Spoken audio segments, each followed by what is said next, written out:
Hi, Mark. Been dealing with the LA Times, standing here at Staples Center. The Lakers coming off an 89-88 loss to the San Antonio Spurs, and a lot of the talk in the locker room really lamented the poor late game execution in the final 22 seconds of the game, where the San Antonio Spurs were able to get consecutive offensive rebounds on one possession, which then ended as a result with Antonio McDyess being able to get a tip-in off a missed basket, box Lamar, owed him out, and that's the ball game. And it's really unfortunate for the Lakers that it came down to that, but that's kind of what goes into it when you're playing against a really good team and you have to make plays down the stretch. Now, the Lakers showed a lot of good signs in many areas. Kobe Bryant had a near triple-double.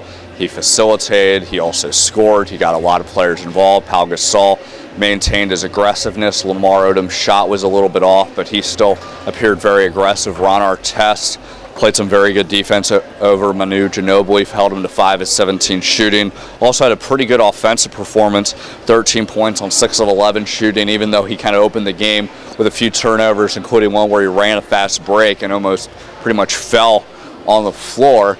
And obviously a lot of this backdrop goes into the fact that there were some speculations that Ron was hoping that the Lakers would trade him. He denied that, but it showed that, as Phil Jackson mentioned after the game, that a lot of the teammates are just trying to provide that support and positive reinforcement.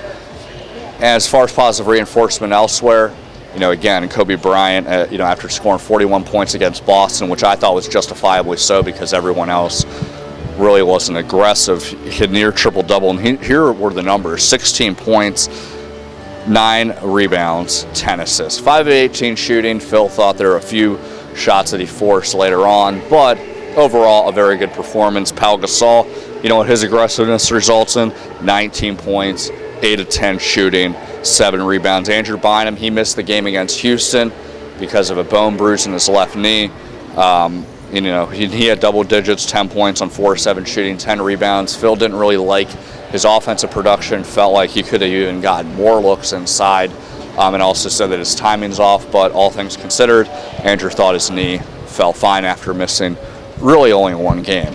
That being said, with all these developments, the Lakers aren't happy whatsoever. It was another game where the Lakers lost against a really good team. This team obviously leads the Lakers in the Western Conference standings, and Phil Jackson and the Lakers now acknowledge that, the results are really going to start mattering at this point because of how wide of a gap San Antonio has. And what's interesting is I asked Kobe Bryant after the game, what do you want out of this team beyond the results when you guys go on the road starting Saturday against New Orleans? And he said wins. And I said, well, what about from a development standpoint? He said wins. So obviously, they want to build good habits, but it's getting to that point in the season where even though it's February, it's before the All-Star break, more and more the bottom line results are starting to matter.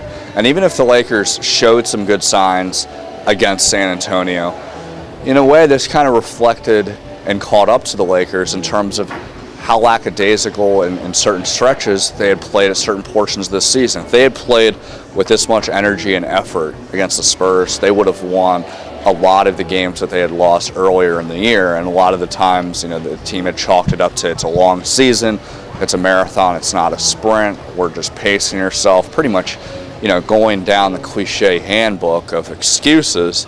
And the reality was they weren't building good habits, and they're adding losses to the column. They've now exceeded the number of losses that they have here at home. It's now exceeded the record at home that the Lakers had in terms of losses last season. So I think the Lakers are starting to realize that some of these losses are catching up to them, and it seemed like that kind of fueled the frustration. It was almost unspoken to a bit because they had played so well, yet they're so worried about the bottom line result at this point. And obviously, again, it's early in the season, but San Antonio is almost a little bit of a different team because even though there's going to be some unpredictable things that come on later in the year, such as injuries and whatnot, San Antonio has a very good big picture perspective in terms of knowing not to get too bogged down with the regular season, which is something that the Lakers are also good at doing because they've had so much success, both teams, over this past decade, and they just know the wear and tear and the grind that an 82-game season brings.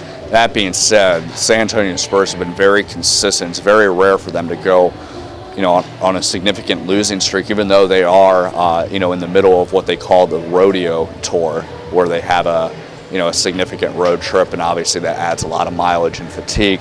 But the Spurs are simply a very mature team, and it's going to be very hard to go through the season where you're constantly looking to see if San Antonio dropped a game. You're constantly worried about just the win itself and not, the good habits, which is something that kind of left the Lakers on, a little bit discomforting, because they showed a lot of good signs, a lot of growth, where they entered the fourth quarter trailing at a 4-12 mark entering this game, where after they're trailing after 3 quarters, they're 4-12, and they had trailed against Boston on Sunday. They couldn't come back.